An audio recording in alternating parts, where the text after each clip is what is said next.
Convergència Democràtica de Catalunya és un partit que, com és prou conegut, té una vocació catalana i catalanista al 100%. La nostra prioritat és Catalunya, els ciutadans de Catalunya, el poble de Catalunya, però és evident que la defensa del país no només l'hem de fer de portes endins, que també, sinó que l'hem de fer moltes vegades de portes enfora.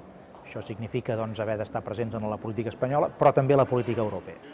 I have the great pleasure to welcome Artur Mas, the leader of our sister party here in Catalunya. Artur.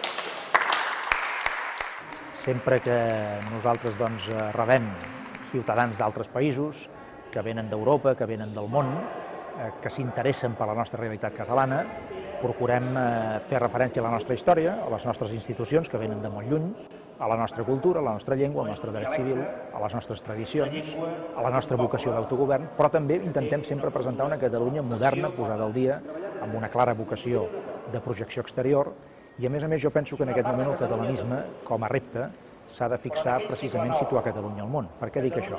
Perquè fa 100 anys enrere un dels objectius del catalanisme era regenerar Espanya, però avui aquest objectiu ja no es pot perseguir amb la mateixa intensitat. Espanya en part està regenerada, en part s'ha modernitzat i fins i tot molt, en algun sentit.